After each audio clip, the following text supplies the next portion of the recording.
వాయువ్య నైజీరియాలోని ఓ ఇస్లామిక్ స్కూల్లో విషాదకర ఘటన చోటు చేసుకుంది.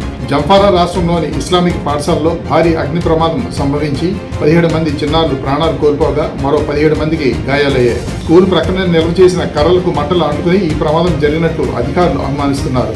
ప్రమాద సమయంలో 100 మంది చిన్నారులు స్కూల్లో ఉన్నారు. ప్రమాదంపై నైజీరియా అధ్యక్షుడు బోలా టినుబు ఆందోళన వ్యక్తం చేశారు. బాధితుల కుటుంబాలకు తన సంతాపాన్ని వ్యక్తం చేశారు. అలస్కా నుండి బయలుదేరిన విమానం ఒకటి మిస్ అయింది. అలస్కాలోని ఉనల్కా లేక్ నుండి నోమ్కు వెళ్తున్న గ్రాండ్ కార్వాన్ ఎయిర్ క్రాఫ్ట్ విమానం టేకాఫ్ అయిన కాసేపటికే రాడార్ సిగ్నల్ మిస్ అయిందని విమానాశ్రయ అధికారులు ప్రకటించారు. నార్టన్ సౌండ్ ఏరియాలో ఈ ప్రమాదం జరిగినట్లు భావిస్తున్నారు. ఈ ఎయిర్ క్రాఫ్ట్ లో పైలట్ తో సహా 10 మంది ఉన్నారు. ప్రమాదంలో వీరందరూ మరణించి ఉంటారని అధికారులు అనుమానిస్తున్నారు. ఫిలడెల్ఫియా నుండి విల్మింగ్టన్ వెళ్తున్న సబర్బన్ రైలు రిడ్లీ పార్క్ స్టేషన్ వద్ద మంటల్లో చిక్కుకుంది. 350 మంది ప్రయాణికులతో వెళ్తున్న రైల్లో అకస్మాత్తుగా మంటలు చెలరేగడంతో ప్రయాణికులు తీవ్ర భయభ్రాంతులకు లోనై కిటికీల నుండి బయటకు దూకి ప్రాణాలు కాపాడుకున్నారు. ప్రాణ నష్టంపై ఎలాంటి అధికారిక ప్రకటన ఇంకా వెలువడలేదు. ఫిలడెల్ఫియా విల్మింగ్టన్ల మధ్య రైలు సర్వీసులకు అంతరాయం కలిగింది. ప్రమాదానికి గల కారణాలపై అధికారులు దర్యాప్తు చేస్తున్నారు. ముడా కేసులో కర్ణాటక ముఖ్యమంత్రికి బిగ్ రిలీఫ్ దొరికింది. ఈ కేసును లోకాయుక్త పోలీసుల నుండి సిబిఐ దర్యాప్తుకు బదిలీ చేసిన కోర్టు దాఖలైన పిటిషన్ను కర్ణాటక హైకోర్టు నేడు కొట్టివేసింది. కర్ణాటక లోకాయుక్త పోలీసుల వల్ల ఎటువంటి ఇబ్బందులు తలెత్తడం లేదని కోర్టు ధర్మాసనం పేర్కొంది. ఈ కేసును సిబిఐకి బదిలీ చేయాల్సిన అవసరం లేదని సూచించింది. విచారణ సందర్భంగా పిటిషన్ వేసిన వ్యక్తికి దర్యాప్తు సంస్థను ఎంపిక చేసుకునే హక్కు లేదని హైకోర్టు పేర్కొంది. రిజర్వ్ బ్యాంక్ ఆఫ్ ఇండియా ద్రవ్య విధాన కమిటీ వడ్డీ రేట్లను తగ్గిస్తూ నిర్ణయం తీసుకుంది. తగ్గింపు నిర్ణయం దేశంలోని కోట్లాది మంది గృహ రుణ కొనుగోలుదారులకు పెద్ద ఉపశమనం కలిగిస్తుంది. ఆర్బీఐ ఎంపీసీ రెపో రేట్ను 0.25% తగ్గించింది. రెపో రేటు 6.50% నుండి 6.25% తగ్గిస్తున్నట్లుగా Reserve Bank governor Sanjay Malhotra తెలిపారు. 56 నెలల తర్వాత రెపో రేటును ఆర్బీఐ తగ్గించడం ఇదే తొలిసారి. ప్రయాగ్రాజ్లోని మహాకుంభమేళాలో మరోసారి అగ్ని ప్రమాదం చోటు చేసుకుంది. శంకరాచార్య మార్గంలోని సెక్టార్ 18లో అగ్ని ప్రమాదం జరిగింది. అగ్నిమాపక సిబ్బంది మంటలను అదుపులోకి తీసుకొచ్చారు. అగ్ని ప్రమాదంపై పూర్తి వివరాలు ఇంకా తెలియాల్సి ఉంది. ఇప్పటి వరకు ఎలాంటి ప్రాణ నష్టం జరగలేదు. మహాకుంభమేళాలో 10 రోజుల్లో అగ్ని ప్రమాదం జరగడం ఇది రెండోసారి. అధికారంలోకి వచ్చినప్పటి నుండి డిసెంబర్ వరకు మంత్రులు క్లియర్ చేసిన ఫైల్స్ ఆధారంగా సీఎం చంద్రబాబు నాయుడు మంత్రులకు ర్యాంకులు ప్రకటించారు.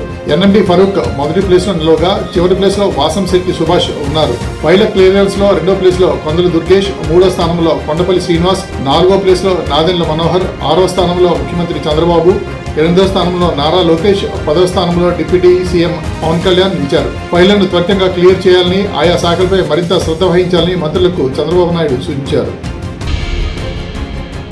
మాజీ పీసీసీ అధ్యక్షుడు మాజీ మంత్రి శైలజానాథ్ వైఎస్ఆర్ కాంగ్రెస్ పార్టీలో చేరారు. వైఎస్ జగన్ సమక్షంలో వైసీపీ కండువా కప్పుకున్నారు. ఎన్డీఏ కూటమి ప్రజా వ్యతిరేక కార్యక్రమాలను అవలంబిస్తుందని, ఎన్నికల ముందు అధికారంలోకి వచ్చేందుకు ఇచ్చిన ఏ ఒక్క హామీని కూడా కూటమి సర్కారు నెరవేర్చడం లేదని ఆరోపించారు. వైఎస్ జగన్మోహన్ రెడ్డి రాజకీయ విధానాలు నచ్చడం వల్లే వైఎస్ఆర్సీపీలో చేరారని ఆయన తెలిపారు. రాజకీయాలు ప్రజా ప్రయోజనాల కోసం మాత్రమే చేయాలి కానీ ఆర్థిక ప్రయోజనాల కోసం కాదని శైలజానాథ్ అన్నారు. సోషల్ మీడియాలో అసభ్యకర పోస్టులు, అనుచిత వ్యాఖ్యల కేసులో రామ్గోపాల్ వర్మ ఒంగోలు పోలీస్ స్టేషన్లో విచారణకు హాజరయ్యారు.